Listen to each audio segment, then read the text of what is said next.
भाजपा ही हमें ये नहीं सिखाए जो पार्टी के लोग खुद गांधी जी को गोली मार के, गांधी जी का पुतला बना के, गांधी जी के पुतले को गोली मारने वाले इंसान।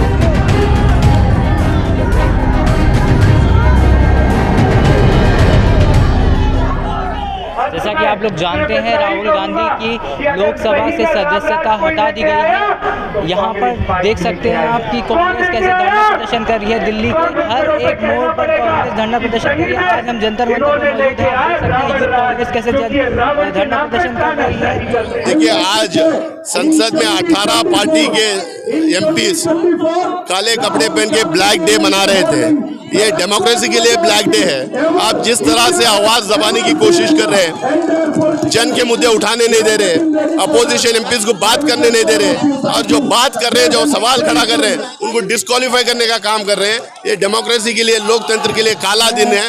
इसीलिए काले कपड़े पहन के आज हाउस के अंदर भी प्रोटेस्ट किए, गांधी प्रतिमा पे प्रोटेस्ट किए, विजय चौक तक मार्च किए। आज बहुत सारे सांसद यहाँ पे भी यूथ कांग्रेस का हौसला अफजाई करने के लिए यहाँ पे शामिल हुए।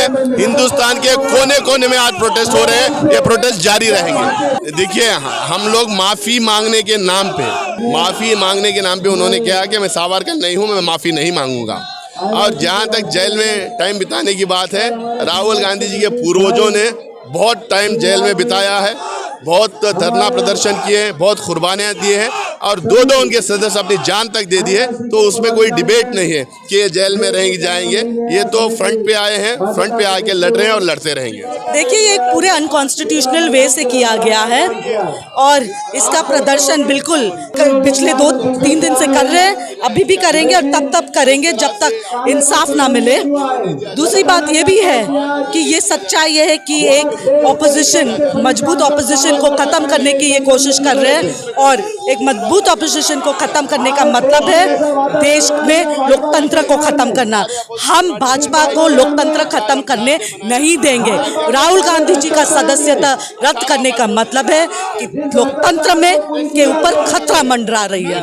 मैं देश में सारे भाजपाइयों से पूछना चाहती हूँ, कहाँ है वो जब उन्हीं के पार्टी के लोग मर्डर के केसेस में पाए जाते, जब उन्हीं के पार्टी के लोग रेप के केसेस में होते, तब ऐसे फैसले क्यों नहीं लिया जाता है? कांग्रेस क्या है, क्या अपने आप को समझने की कोशिश करती है? ये भाजपा हमें नहीं सिखाए। कांग्रेस वो पार्टी है जो देश के आजादी के लिए लड़ी है। कांग्रेस वो पार्टी है जो लोकतंत्र को बचाने भी आती है। कांग्रेस को और लोकतंत्र को बचाने के लिए हम अपने खून के एक एक कतरा जो है हमारे खून के, वो लोकतंत्र को बचाने के लिए हम खून के एक एक कतरा निकालने के लिए तैयार है।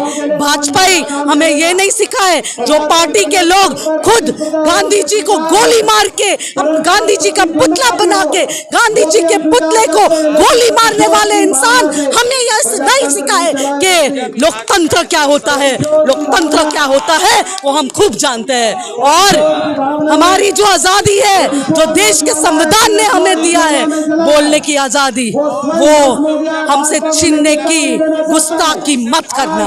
जो मौजूद है कार्यकर्ता कांग्रेस के, उनसे बात करते हैं। मेरा नाम है पंडित अनोखे लाल तिवारी। ये धरना प्रदर्शन किस मुद्दे पे किया जा रहा है? डरो मत, संविधान की हत्या हो रही है, इसलिए कांग्रेस पार्टी मजबूताई के साथ, अभी तो ये अंगड़ाई है, आगे और लड़ाई है, और लोकतंत्र की आवाज को खामोश नहीं होने देंगे, और सड़क से संसद तक हम अपनी आवाज को उठाते रहेंगे। और राहुल गांधी डरो मत, राहुल गांधी जिंदाबाद।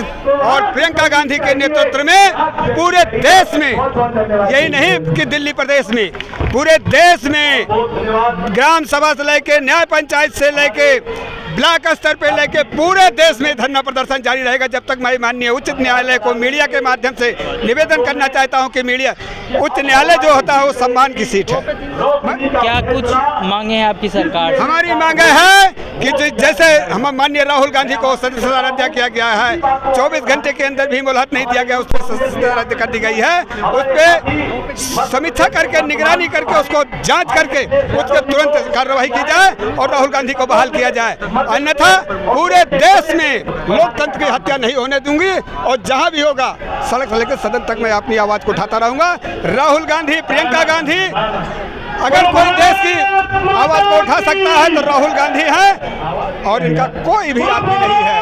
भाजपा पार्टी का ये भी कहना है कि राहुल गांधी को माफी मांगनी चाहिए, तो आपको क्या कहना है कि राहुल गांधी को क्या माफी मांगनी चाहिए?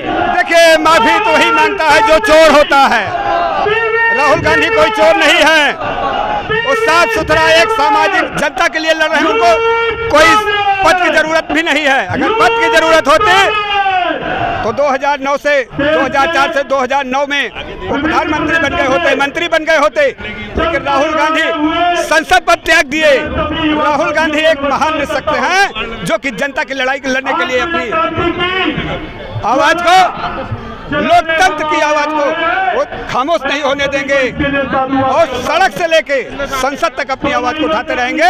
और उनके कार्यकर्ता, उनके सिपाही ग्राम सभा से लेके यूथ विधानसभा से लेके न्याय पंचायत से लेके ब्लॉक से लेके जिला से लेके तहसील से लेके पूरा ये प्रदर्शन करते रहेंगे जब तक कि माननीय उच्च न्यायालय से मैं निवेदन करता चाहता हूँ आपके माध्यम से कि इस विषय में संज्ञान लिया जाए।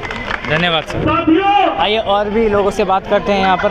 सर क्या नाम है? तो सर ये धरना प्रदर्शन किस मुद्दे पे यहाँ पे किया जा रहा है जनता मंच? भैया पूरा देश देख रहा है जिस तरीके से विपक्ष की मजबूत आवाज़, सशक्त आवाज़, राहुल गांधी की सदस्यता को इन्होंने सस्पेंड किया है। जो व्यक्ति हमेशा एक आम आदमी की, गरीब की, किसान की, युवा की आवाज़ सड़क से लेकर संसद तक उठाता है और जिस आदमी ने सिर्फ एक सवाल पूछा कि जो आप आम आदमी का पैसा उसकी जेब से निकाल के अपने उद्योगपति मित्र अडानी को दे रहे हो, उससे आपका क्या रिश्ता है, इस बात से घबराकर और जिस तरीके से उनकी सदस्यता को इन्होंने समाप्त किया है, उस बात का पूरे देश के युवाओं में रोष है और उस रोष को व्याप्त करने के लिए आज जंतर मंतर पर सब लोग इकट्ठे हुए हैं।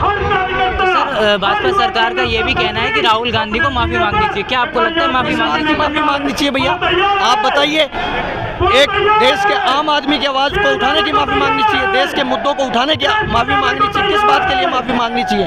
सही को सही कहने के लिए अब इस देश में माफ़ी मांगनी पड़ेगी। ये लोग बताएंगे, इन लोगों का तो इतिहास ही माफ़ी का रहा है। इन्होंने अंग्रेजों से माफ़ी मांगी और अपनी जान बचाई और हमने इस देश के लिए, हमारी पार्टी ने इस देश के लिए, गांधी परिवार ने इस देश के लिए, महात्मा गांधी और नेहरू ने देश के लिए सदैव कुर्बानी देने का काम किया है। किस बात के लिए माफ़ी मांगे राहुल गांधी, जरा ये बताएं। और मैं आपके माध्यम से पूछना चाहता हूँ, मीडिया के माध्यम से पूछना चाहता हूँ कि आप लोग जाके उनसे सवाल पूछे कि आपसे राहुल गांधी किस बात के लिए माफ़ी मांगे। तो सर आपके सरकार से मांगे क्या? हमारी मांग साफ है कि इस तरीके से जो विपक्ष की आवाज़ को दबाकर जो तानाशाही रवैया केंद्र सरकार कर रही है, जिस तरीके से आम आदमी की आवाज़ को दबाया जा रहा है, आम किसान और मजदूर की आवाज़ को दबाया जा रहा है, वादा खिलाफी की जा रही है, उन तमाम बातों पर देश का युवा केंद्र सरकार से, देश के प्रधानमंत्री मोदी जी से सवाल पूछता है कि जब आप चुनाव लड़ने के लिए लोगों के बीच में गए थे तो जो आपने लोगों को बातें कही थी, जो सुराज देने की बात कही थी, आज ऐसा कहीं भी नहीं दिखता है। देश का युवा बेरोजगार है, देश का किसान लगातार परेशान है। आपने किसानों की आमदनी दुगनी करने की बात कही थी, आपने युवाओं को 2 करोड़ रोजगार देने की बात कही थी, कहाँ है वो रोजगार? हम सारे तमाम युवा जो आज यहाँ इकट्ठा हुए हैं, हमारे प्रधानमंत्री, देश के प्रधानमंत्री माननीय नरेंद्र मोदी से इस बात को पूछते हैं और हम ये भी बात पूछना चाहते हैं कि जो विपक्ष, जिस लोकतंत्र में विपक्ष की आवाज को दबाया जाता है, वहाँ लोकतंत्र जिंदा नहीं रह सकता। आज जो हमारा टैगलाइन है अनम्यूट लोकतंत्र, ये इस बात को सार्थक करता है कि आज देश में आम आदमी की, विपक्ष की, हर उस व्यक्ति की आवाज को दबाया जा रहा है जो सही को सही कहने का प्रयास कर रहा है। सर आप क्या कुछ कहना चाहते हैं? मैं ये कहना चाहता हूँ कि आप देखिए, संविधान की शुरुआत होती है we the people of India, और हम बात करते हैं ये democracy democracy is for the people, by the people and of the people. But आप जब पीपल की बात करते हैं, आप लोगों की बात करते हैं, तो लोगों की आवाज़ दबाई जा रही है। आप हर वर्ग की आवाज़ दबाई जा रही है। आप जहाँ जाए देश में, जिस कोने में जाए, जिस प्रदेश में जाए, हर वर्ग की आवाज़ दबाई जा रही है। तो राहुल गांधी उन सब का मुद्दा उठाया संसद में कि जिस तरह से आवाज़ दबाई जा रही है। और आज आपने देखा 2 दिन पहले राहुल गांधी जी की जिस तरह से सदस्यता को रद्द कर दिया जाए, ये एक उदाहरण है कि ये सरकार किसी भी हद तक जा सकती है लोगों की आवाज़ दबाने के लिए। तो आज यहाँ जो लोग मौजूद हैं वो एक संदेश लेके आए हैं कि हम लोग एकजुट होकर इस सरकार को गिरा सकते हैं, इस तानाशाही सरकार को गिरा सकते हैं। और जो इस देश में मजदूर की, लोगों की आवाज़ दबाने की कोशिश करेगा, उसके खिलाफ हम खड़े होंगे, मजबूती से खड़े होंगे। आज भी खड़े हैं और कल भी खड़े होंगे। सर, क्या राहुल गांधी को माफ़ी मांगनी चाहिए? जैसा कि भाजपा सरकार का कहना था कि राहुल गांधी को माफ़ी मांगनी चाहिए, तो क्या मांगनी चाहिए? आप लोगों को क्या लगता है, मांगनी चाहिए कि नहीं मांगनी चाहिए? जी, हम राहुल गांधी जी के पीछे चलने वाले लोग हैं। मैं आज आपको साफ कह देता हूं, और राहुल गांधी जी ने बहुत साफ शब्दों में 2 दिन पहले कहा था कि हम सावरकर नहीं हैं, हम गांधी हैं और हम माफ़ी नहीं मांगते और नहीं मांगेंगे। सर, आपके अगले कदम क्या रहेंगे? अगर इस धरना प्रदर्शन से सरकार पे कुछ प्रभाव नहीं पड़ा तो आपके अगले कदम क्या रहेंगे? हम इसी तरह से इन लोगों की आवाज़ उठाते रहेंगे, धरना प्रदर्शन करते रहेंगे। ऐसा नहीं है, किसी चीज़ का अंत नहीं होता है। अहंकार में नहीं जीना चाहिए। आपने देखा किसानों ने आंदोलन किया, उन कानूनों को वापस लिया। हम भी ये आंदोलन जारी रखेंगे, जब तक लड़ सकते हैं तब तक लड़ेंगे। और ये जो जजमेंट आया है राहुल गांधी जी के खिलाफ, ये वापस लेना पड़ेगा। आज नहीं तो कल ये लोग ऐसे ही खड़े रहेंगे और हम ऐसे लड़ते रहेंगे। और भी लोगों से बात करते हैं। सर, क्या नाम है? राकेश नाम है। तो सर, ये जो धरना प्रदर्शन हो रहा है, इस पे आप क्या कुछ कहना चाहेंगे? किस लिए धरना प्रदर्शन किया जा रहा है? ये धरना प्रदर्शन आदरणीय राहुल गांधी जी की लोकसभा सदस्यता को रद्द करने के विरोध में किया जा रहा है, क्योंकि मोदी और अमित शाह भारतीय जनता पार्टी ने मिलकर इस देश में अनेक प्रकार के अत्याचार एवं अनेक प्रकार के ऐसे कानून लाके देश का शोषण किया जा रहा है, जिनसे देश की कानून व्यवस्था और देश का संविधान एकदम खतरे में आ गया है, जिसको लेकर हम युवा कांग्रेस के सारे कार्यकर्ता इस तरह आंदोलन कर रहे हैं। जब तक राहुल गांधी जी की सदस्यता को वापस नहीं लिया जाता, तब तक आंदोलन जारी रहेगा। ये थी कांग्रेस, यूथ कांग्रेस के कार्यकर्ताओं की बात की। जब तक राहुल गांधी को वापस से लोकसभा में वापस नहीं लिया जाता है, तब तक ये धरना प्रदर्शन करते रहेंगे। ऐसी अन्य खबरों के लिए देखते रहिए जनसारथी पर। दिल्ली से आशीष की रिपोर्ट।